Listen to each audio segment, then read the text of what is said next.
আমার প্রিয় ছাত্রছাত্রীরা যারা 2024-এ আইসিএসসি বোর্ড দিচ্ছ তাদের জন্য নিয়ে এসেছি গুরুত্বপূর্ণ একটি ভিডিওর বিষয় কোন কোন গল্প এবং তার কোন কোন প্রশ্ন গুরুত্বপূর্ণ যেগুলো তোমরা প্রস্তুত অলরেডি করা আছে, তোমরা রিভিশন করবে, আরো ভালো করে সেগুলোকে দেখবে এবং ভালো করে মনে রাখবে। প্রথম থেকে শেষ পর্যন্ত ভিডিওটি অবশ্যই দেখবে। যারা এখনো পর্যন্ত আমার চ্যানেলটিকে সাবস্ক্রাইব করে উঠতে পারোনি তারা অবশ্যই সাবস্ক্রাইব করে দেবে এবং সমস্ত গুরুত্বপূর্ণ তথ্য এখান থেকেই তোমরা পাবে। একটা গুরুত্বপূর্ণ কথাও বলে নিই এর মধ্যে, যে লাস্ট যে ভিডিওটা আমি আপলোড করেছি সেটা হচ্ছে পদ্য বিষয়ে, সংকলিতার পদ্য বিষয়ে। সেখান থেকে কিন্তু বলে দিয়েছিলাম কোন কোন কবিতার কোন কোন প্রশ্ন গুরুত্বপূর্ণ। আজকের ভিডিওটা গদ্য সংকলন নিয়ে বা সংকলিতার গদ্য নিয়ে। আমি একটা ভিডিওতে যেখানে বলেছিলাম কোন কোন পর্ব চাঁদের পাহাড়ের এবং কোন কোন কবিতা কোন কোন গল্প গুরুত্বপূর্ণ, আমি আরও রিফাইন করে আজকে তোমাদের বলে দিচ্ছি লেটেস্ট। আর হাতে তো বেশি সময় নেই, 1 মাস মতো সময় আছে, সুতরাং মন দিয়ে দেখে নাও। আরও রিফাইন করে তোমাদেরকে বলে দিচ্ছি যে বড় গল্পের মধ্যে কোন কোন গল্প এবং তার কি কি প্রশ্ন, ছোট গল্পের মধ্যে কোন কোন গল্প এবং তার কি কি প্রশ্ন তোমরা প্রস্তুত করে যাবে।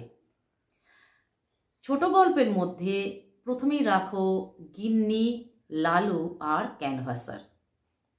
এবং যে 4টে গল্প, সবই গল্প, তার মধ্যে পরিমাণে একটা হয়তো 4টে হয়তো বড় আছে আর 3টে হয়তো ছোট আছে। যে 4টে বড় গল্প সে 4টে হলো বামা, নীল মানুষের কাহিনী, দেবতার জন্ম এবং লোকটি। প্রথমে যেহেতু লালু রাখছো, গিন্নি, লালু এবং ক্যানভাসার, তাহলে 3টে গল্প তোমরা ছোট গল্প থেকে অবশ্যই প্রস্তুত করবে। যারা গদ্য থেকে 3টে প্রশ্নের উত্তর লিখতে চাও তাদের কিন্তু অন্তত 7টা গল্প রেডি করে যেতে হবে। এবং 7টা গল্পের মধ্যে প্রথমেই থাকছে গিন্নি, তারপর হচ্ছে লালু, তারপর ক্যানভাসার। আগে এই 3টে গল্পের প্রশ্ন তোমাদের সামনে তুলে ধরি, কোন কোনগুলো গুরুত্বপূর্ণ, তোমরা ভালোভাবে প্রস্তুত করে যাবে। গিন্নির প্রথম প্রশ্ন, আমাদের পণ্ডিত মহাশয়ের 2 একত্রে ছিল। পণ্ডিত মহাশয়ের পরিচয় দাও, 1 নম্বর প্রশ্ন। 2 একত্রে ছিল কথাটির তাৎপর্য বিশ্লেষণ করো। 3 ছাত্রদের প্রতি পণ্ডিত মহাশয়ের আচরণ কেমন ছিল। 3 পণ্ডিত মহাশয়ের প্রতি ছাত্রদের শ্রদ্ধা কেমন ছিল। এটা হলো 1 নম্বর প্রশ্ন। 2 নম্বর প্রশ্ন, আশুর নাম ছিল গিন্নি কিন্তু তাহার সঙ্গে একটু ইতিহাস জড়িত আছে। প্রথম প্রশ্ন, আশু কে বা তার পরিচয় দাও। 2 কে তার নাম গিন্নি দিয়েছিল। 3 তার নামের সঙ্গে যে ইতিহাস জড়িত ছিল, তার নামের সঙ্গে কি ইতিহাস জড়িত ছিল।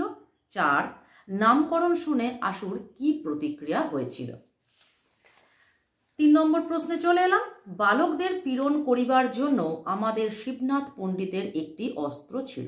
1 নম্বর প্রশ্ন, কোন প্রসঙ্গে একথা বলা হয়েছে। 2 শিবনাথ পণ্ডিত কে, অ্যাটাচ প্রশ্ন, তাঁর চেহারার বর্ণনা দাও। 3 শিবনাথ পণ্ডিতের অস্ত্রটি কি ছিল। 4 বালকদের তিনি কিভাবে পীড়ন করতেন। 4 নম্বর প্রশ্নে চলে এলাম গিন্নি গল্প থেকে, সেই ছুটির দিনের ছোট বোনের সহিত খেলা জীবনের একটি সর্বপ্রধান লজ্জাজনক ভ্রম বলিয়া আশুর কাছে বোধ হইতে লাগিল। প্রথম প্রশ্ন, আশুর পরিচয় দাও, এটা একটা কমন প্রশ্ন। 2 কোন ছুটির দিনের কথা বলা হয়েছে। 3 ছুটির দিনে সে ছোট বোনের সঙ্গে কোথায় কি খেলছিল। 4 কেন তার কাছে সেই খেলাটা লজ্জাজনক ভ্রম বলে মনে হলো। গিন্নি থেকে 4টে ইম্পর্টেন্ট প্রশ্ন তোমাদেরকে বলে দিলাম। এবার লালু থেকে তোমাদেরকে প্রশ্ন বলে দেব কোন কোনগুলো গুরুত্বপূর্ণ। লালুর গুরুত্বপূর্ণ প্রশ্নগুলো শুনে নাও। যদিও একটা কথা বলে রাখি তোমাদের, যে গুরুত্বপূর্ণ প্রশ্ন কিন্তু সবকিছুই লাইন তুলে যে কোনো জায়গা থেকেই প্রশ্ন হতে পারে। তোমরা যারা চাঁদের পাহাড় পড়ো, চাঁদের পাহাড়ে 2023-এ এমন ছোট্ট একটা জায়গা থেকে প্রশ্ন এসেছে 8 পর্ব থেকে, যে ধারণার বাইরে, যে ওইটুকু অংশ তুলে প্রশ্ন এলে তোমরা কিভাবে বুঝবে কোন পর্ব থেকে এসেছে। এক্স্যাক্টলি সমস্ত গল্প থেকেই তাই, কোন জায়গা থেকে প্রশ্ন আসবে কিন্তু তোমরা নিজেও জানো না। কিন্তু যেগুলো এসে থাকে 10 ইয়ার্স বা 20 ইয়ার্স যারা সলভ করো তারা দেখেছো যে কোনো লাইনে কিন্তু বাদ থাকে না, তবুও তার মধ্যে থেকে আমি গুরুত্বপূর্ণগুলো তোমাদেরকে দেওয়ার চেষ্টা করেছি। শুনে লালুর বাবা বললেন, না, তার নিজের কখনো মাস্টার ছিল না, নিজের চেষ্টায় অনেক দুঃখ সয়ে লেখাপড়া করে এখন তিনি একজন বড় উকিল।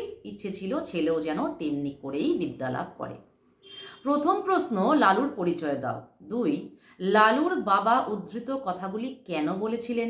3, উদ্ধৃত কথাগুলি বলার পর তিনি একটি শর্ত আরোপ করেছিলেন, এটা একটা ইম্পর্টেন্ট। শর্তটা কি? 4, কথাগুলি শোনার পর লালুর প্রতিক্রিয়া কি ছিল?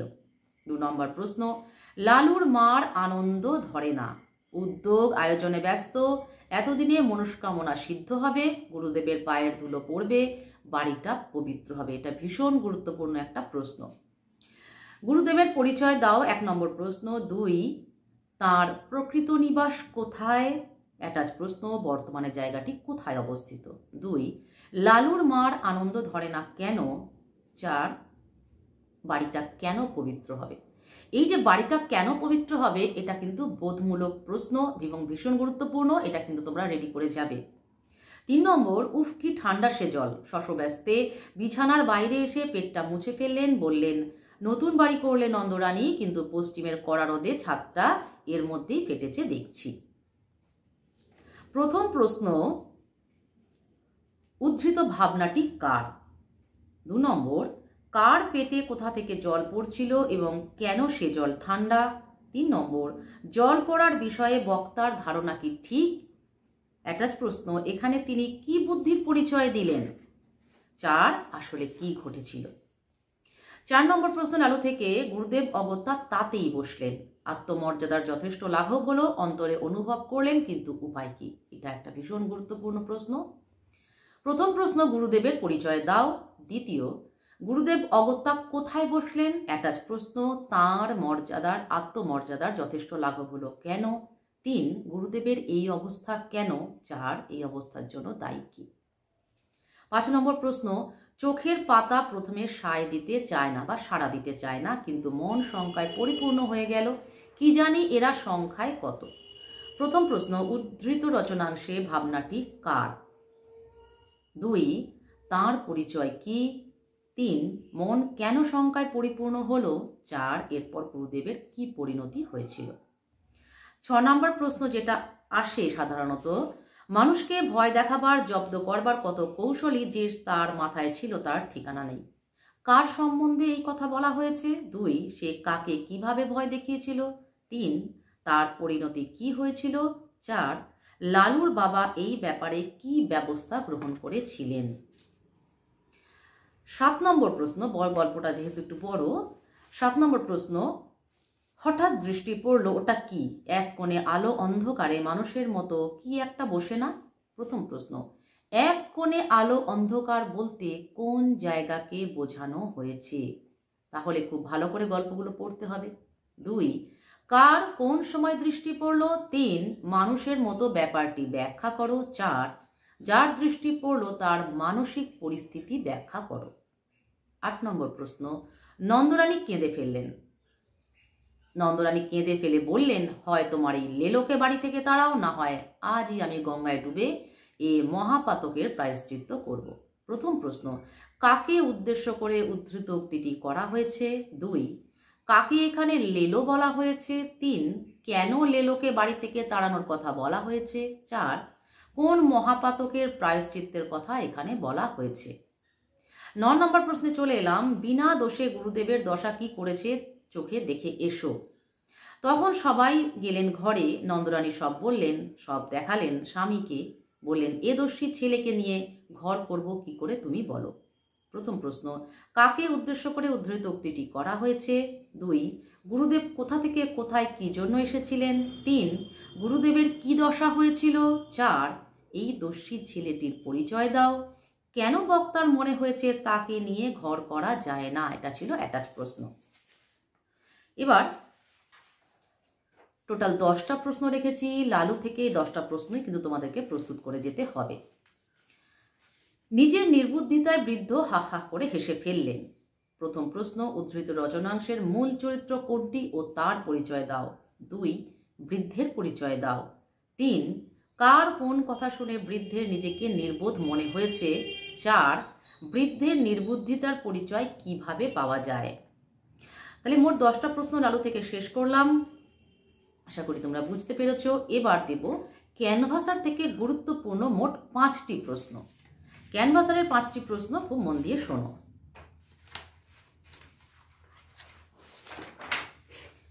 প্রথম প্রশ্ন, কলহের মূল কারণ অবশ্য কাত্যায়নী। প্রথম প্রশ্ন, উদ্ধৃত অংশটির লেখক পেশায় কি ছিলেন? অ্যাটাচ প্রশ্ন, তার উপন্যাসের সংখ্যা কটি? এটা যদিও লেখক পরিচিতি থেকে এনেছি, সাধারণত আসে না, কিন্তু আসতেও পারে। এটাও একটা গুরুত্বপূর্ণ অংশের মধ্যে পড়ছে। 2 নম্বর প্রশ্ন, কথাটি কে বলেছেন? অ্যাটাচ প্রশ্ন, কাত্যায়নীর পরিচয় দাও।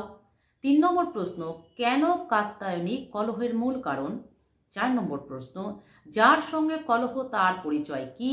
অ্যাটাচ প্রশ্ন, তার প্রত্যুত্তর কি ছিল? 2 নম্বর, যার হাই তুলতে চোয়ালে খিল ধরে তার আবার বন্দুক ঘাড়ে করতে যাওয়া কেন?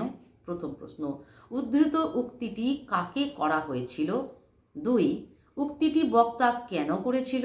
3 কথাটির মর্মার্থ বুঝিয়ে লেখো। 4 কথাটি স্পষ্ট করতে বক্তা কি বলেছিল? ভীষণ গুরুত্বপূর্ণ গল্পের এই অংশটুকু। 3 নম্বর, মাজন চাই ভালো দাঁতের মাজন। ভৈরব ফিরিয়া দেখে একটি সম্পূর্ণ অচেনা ভদ্রলোক একটি ছোট সুটকেস হাতে করিয়া তাহার দিকে চাহিয়া আছে। প্রথম প্রশ্ন, ভৈরব কে? অ্যাটাচ প্রশ্ন, অপরিচিত ভদ্রলোকটি বা কে? 2 নম্বর, ভৈরব ভদ্রলোকটিকে কখন দেখল? এটা খুব গুরুত্বপূর্ণ একটা জায়গা, অনেকেরই ভুল হয়, বুঝতে পারে না ভদ্রলোকটিকে কখন দেখেছিল, কোন মুহূর্তটা, ভৈরব তখন কি বলেছিল বা কিভাবে বাড়ি থেকে বেরিয়ে যাচ্ছিল। এই জায়গাটুকু খুব ইম্পর্টেন্ট গল্পের। 3 নম্বর প্রশ্ন, ভৈরব ভদ্রলোকটিকে কি বলেছিল? অ্যাটাচ প্রশ্ন, ভৈরবের তাকে পছন্দ না করার প্রকৃত কারণ কি? 4 নম্বর প্রশ্ন, শেষ পর্যন্ত লোকটির সম্বন্ধে কি জানা যায়? ক্যানভাসারের 4 নম্বর প্রশ্নে চলে এলাম। ভৈরবের ব্যবহার আশ্চর্যজনক, সন্দেহ নাই। প্রথম প্রশ্ন, বনফুলের আসল নাম কি? তোমরা জানো যে এরকম ছদ্মনাম আসতে পারে, যেমন রবীন্দ্রনাথ ঠাকুরের ছদ্মনাম কি, এরকম প্রশ্ন আসতে পারে। অ্যাটাচ প্রশ্ন, তাঁর লেখা একটি উপন্যাসের নাম লেখো। 2 নম্বর, ভৈরব কে? কার প্রতি এমন ব্যবহার করেছিল? 3 তার ব্যবহার আশ্চর্যজনক বলা হয়েছে কেন? 4 এরপর কোন ঘটনা ঘটল? ক্যানভাসার থেকে 5 নম্বর প্রশ্ন, হতভম্ব নির্বাক ভৈরবের বাক্যস্ফূর্তি হইলে সে বলিল, আচ্ছা দিন এক কৌটো মাজন। প্রথম প্রশ্ন, ভৈরব কি বা তার পরিচয় দাও। অ্যাটাচ প্রশ্ন, তার স্বভাব প্রকৃতি কেমন? 2 নম্বর, ভৈরব যার থেকে মাজন কিনলো তার পরিচয় দাও। তোমরা জানো হীরালালের চরিত্র কিন্তু, মানে হীরালাল কে তার পরিচয় কিন্তু আসতে পারে। 3 নম্বর, ভৈরবের হতভম্ব হওয়ার কারণ কি? 4 নম্বর, ভৈরবের মতো মানুষ কেন এক কৌটো মাজন কিনলো? এটা খুব গুরুত্বপূর্ণ একটা প্রশ্ন এই গল্প থেকে। এবার চলে এলাম যে 4টে বড় গল্প আছে, সেই 4টি বড় গল্পের মধ্যে প্রথমেই তোমরা কোন গল্পটা পড়বে? সেটা হচ্ছে বামা। বামা থেকে যে গুরুত্বপূর্ণ প্রশ্নগুলো বলবো তার আগে একটা কথা বলে নেই। বামা গল্পটি গল্প কথক আমি করে লিখেছিলেন। সুতরাং এখানে প্রায় প্রশ্নেই 4টে যে সেট প্রশ্ন, তার প্রথম প্রশ্নটাই হবে যে উদ্ধৃত ভাবনাটি কার, তার পরিচয় দাও। সুতরাং অনেক প্রশ্নেই কিন্তু আমি এই 1 নম্বর প্রশ্নটা বলবো না। প্রথমেই আমি বলে নিচ্ছি, প্রথম প্রশ্ন যেটা গুরুত্বপূর্ণ বামা থেকে তোমরা পড়বে, একবার যাচ্ছি বর্ধমান জেলার মেমারি স্টেশন থেকে মাখমপুর বলে একটা গ্রামে। এটা মাদুলি বিক্রির জন্য নয়, মাখমপুরে শচীশ কবিরাজের শ্বশুর বাড়ি। প্রথম প্রশ্নই উদ্ধৃত উক্তিটি কার, তার পরিচয় দাও। 2 নম্বর, শচীশ কবিরাজের পরিচয় কি? 3 নম্বর, মাখমপুরে যাওয়ার প্রকৃত উদ্দেশ্য কি ছিল? 4 নম্বর, গল্প কথক কি কেবল খাজনা আদায় করতে গিয়েছিলেন না কাজও করেছিলেন?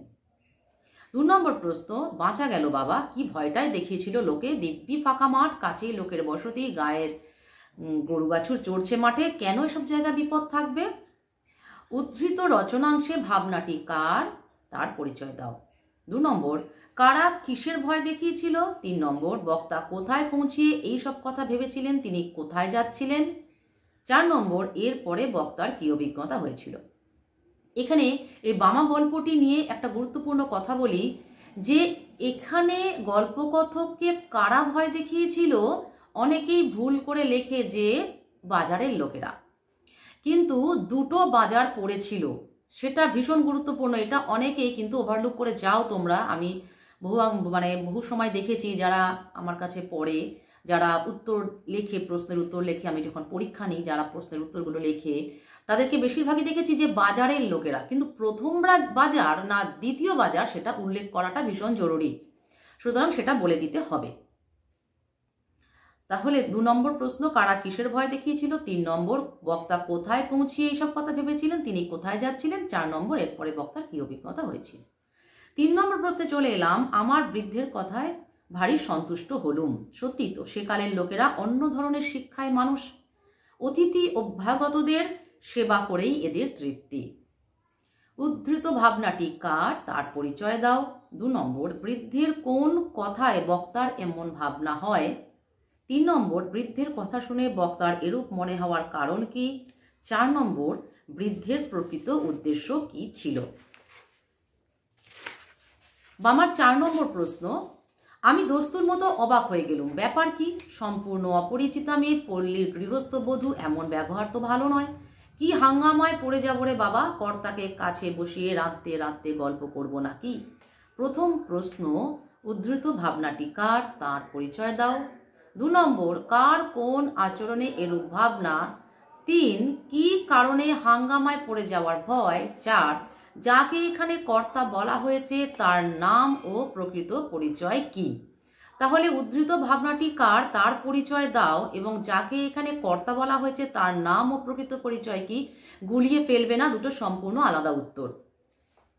5 নম্বর, বিপদ কেটে গিয়েছে, আমার চোখে না পড়লে সর্বনাশ হতো, ভিটেতে ব্রহ্মহত্যে হতো, অনেক হয়েছে, এই কুঠুরিতে, এই বিছানায়, এই মেঝেতে অনেক লাশ পোঁতা। এটা একটা ইম্পর্টেন্ট প্রশ্ন।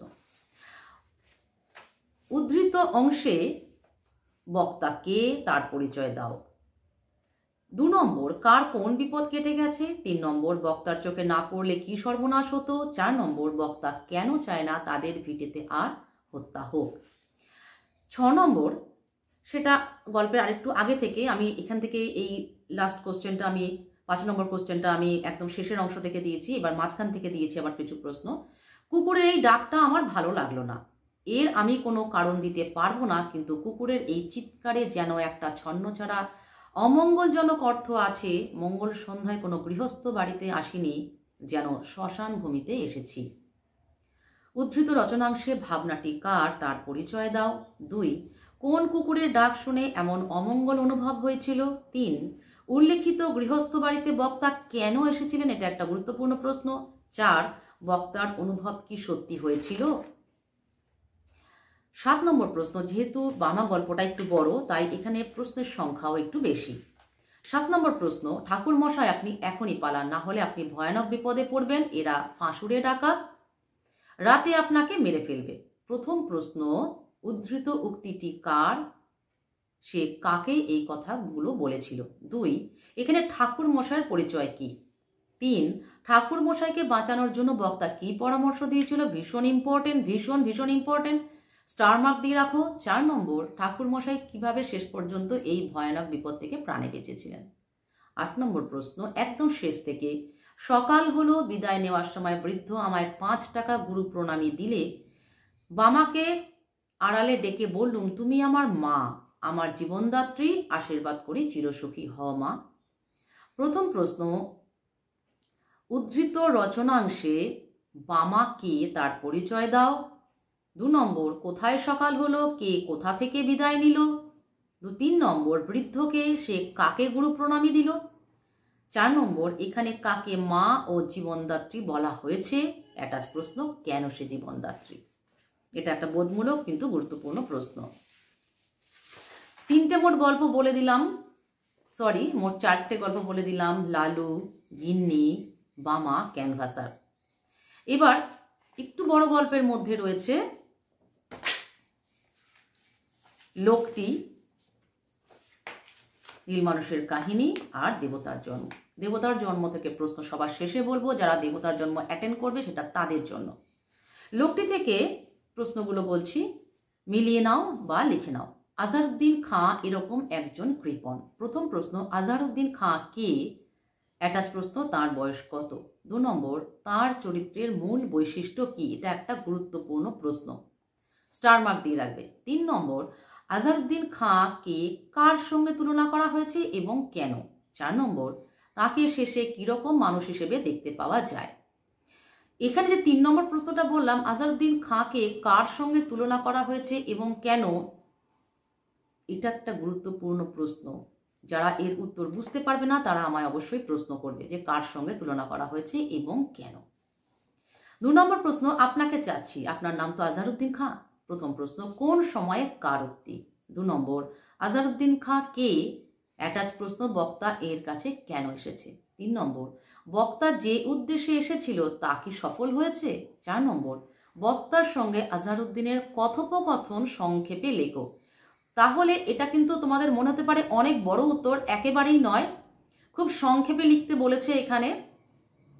আর বক্তার সঙ্গে আজহারউদ্দিনের কথোপকথনও খুব অল্প সময়ের জন্য, সেটা সংক্ষেপে লিখে দিতে হবে। 3 নম্বর প্রশ্ন, আমি অবশ্যই টাকা ব্যাংকে রাখার জন্য হীরা বিক্রি করছি না, আমি ওই টাকায় কিছু সৎ কাজ করতে চাই। এটা একটা গুরুত্বপূর্ণ প্রশ্ন।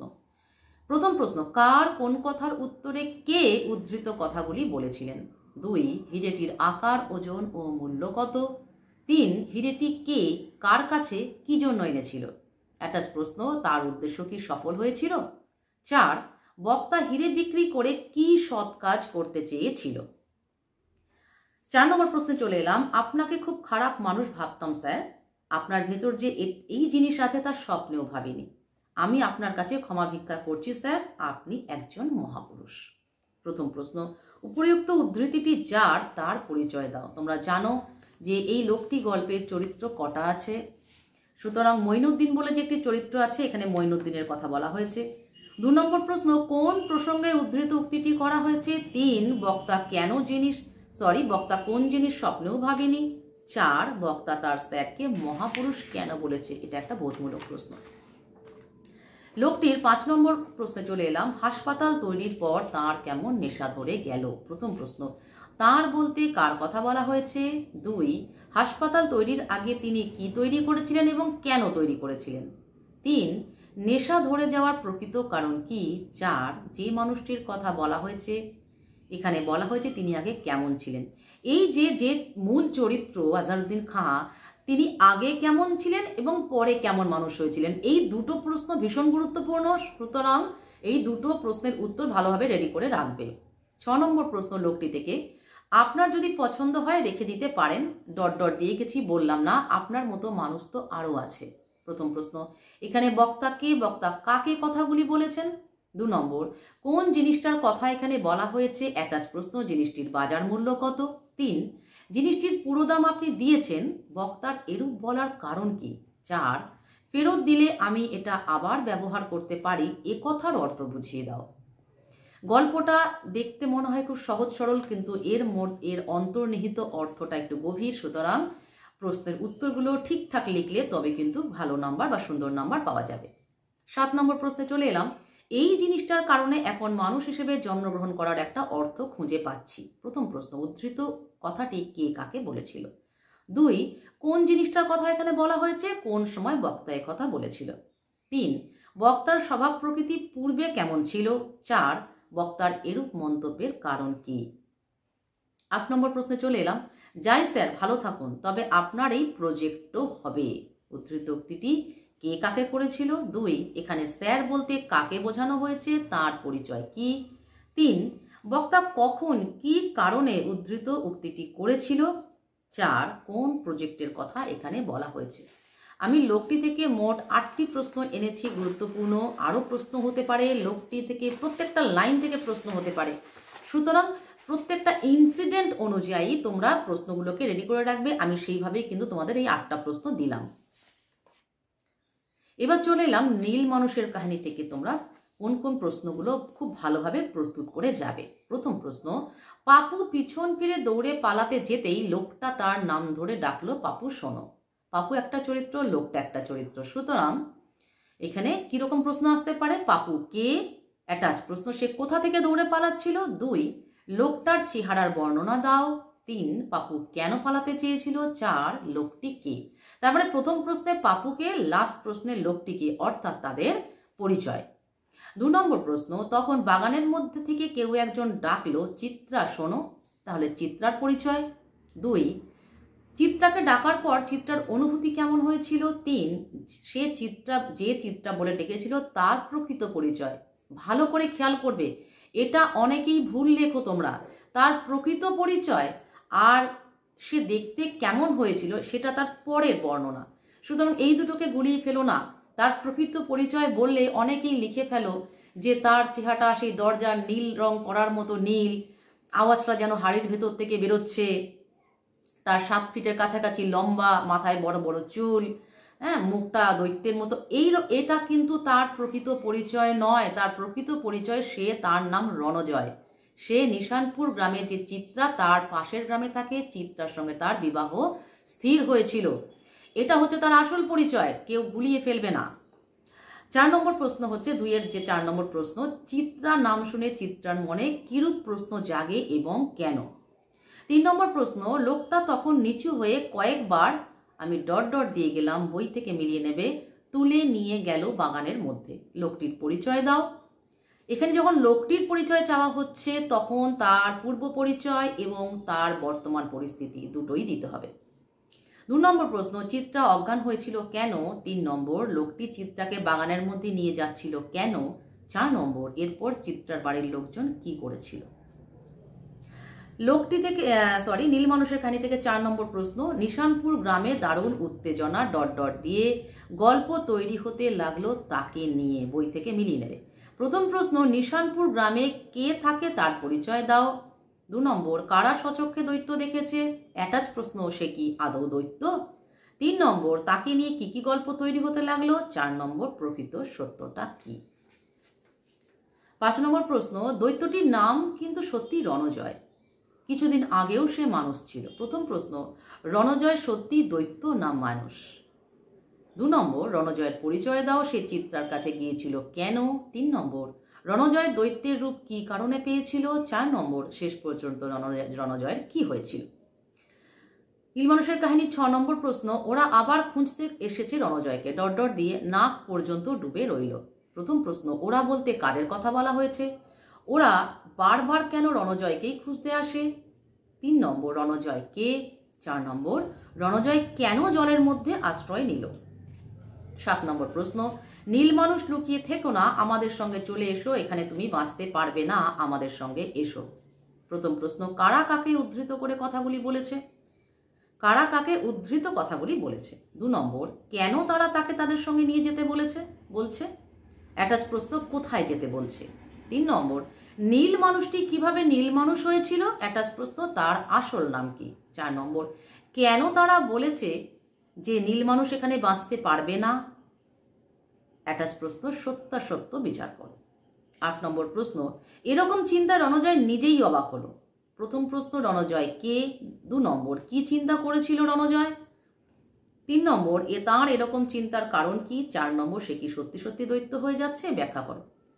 এই যে এখানে কি চিন্তা করেছিল রণজয়, এই প্রশ্নটাতে অনেকেই কনফিউজড হয়ে যাও যে সত্যি রণজয় তো অনেক কিছুই চিন্তা করেছিল। তাহলে এই প্রশ্নটা কি করে বুঝবো যে কি চিন্তা করেছিল রণজয়? তাহলে এক্সট্রাক্টটা দেখতে হবে। এরকম চিন্তায় রণজয় নিজেই অবাক হলো। রণজয় কিন্তু যখনই যা চিন্তা করেছে অবাক হয়নি, একটা জিনিস চিন্তা করেই সে অবাক হয়েছে।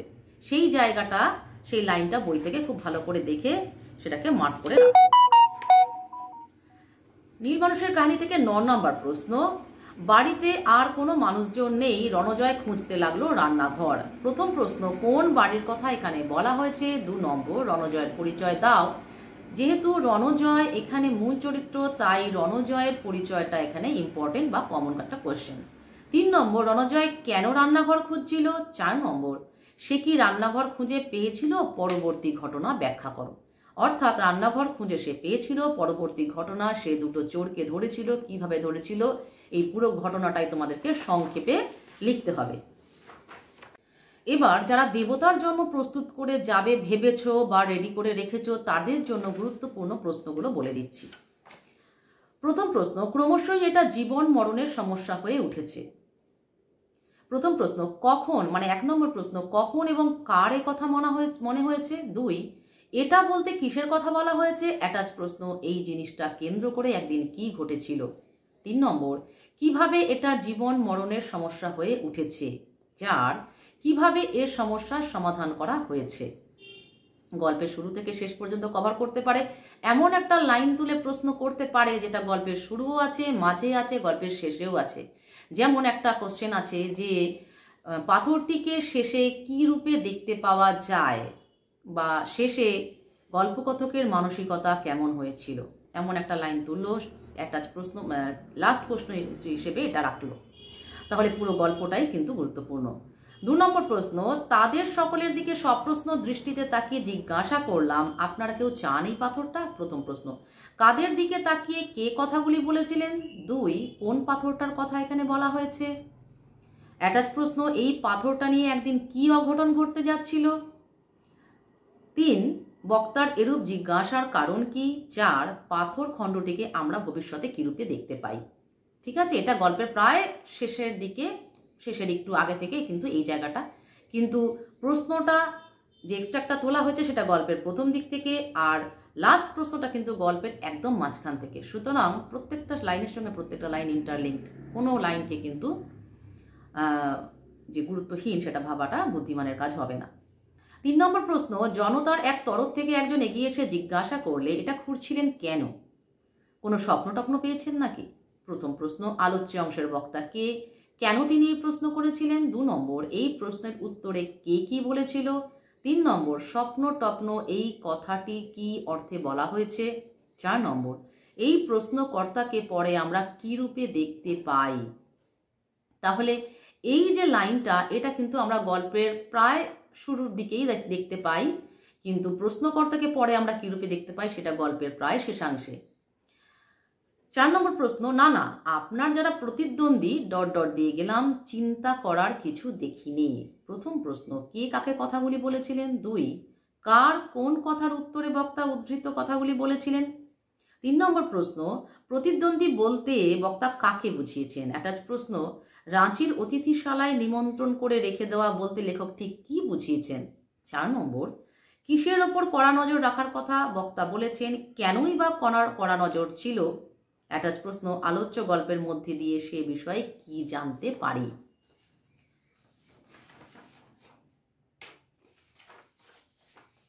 5 নম্বর প্রশ্ন, যেটা পরদিন সকালে উঠে দেখি কোথাও পাথরটার চিহ্ন মাত্র নেই, ওর এই আকস্মিক অন্তর্ধানে অবাক হলাম খুব। প্রথম প্রশ্ন, কথাগুলি কোথায় কে বলেছেন। 2 নম্বর, কোন পাথরটার কথা এখানে বলা হয়েছে। অ্যাটাচ প্রশ্ন, কেনই বা পাথরটা বলার মতো বিষয় হয়ে উঠেছে। 3 নম্বর, এই পাথরটা না থাকায় আশ্চর্য হওয়ার কি আছে। 4 নম্বর, বক্তা পরে এই পাথরটাকে কোথায় কি রূপে সন্ধান পেয়েছিলেন। দেবতার জন্মের 6 নম্বর প্রশ্ন, নড়িটার এই পদোন্নতিতে আন্তরিক খুশি হলাম, আমি একদিন ওকে মুক্তি দিয়েছি, এখন সবাইকে ও মুক্তি বিতরণ করতে থাক, ওর গৌরব সে তো আমারই গর্ব। প্রথম প্রশ্ন, এখানে বক্তা কে। অ্যাটাচ প্রশ্ন, কোন সময় কি দেখে বক্তা কথাটি ভেবেছিলেন। 2 নম্বর, ওকে বলতে এখানে কাকে বোঝানো হয়েছে।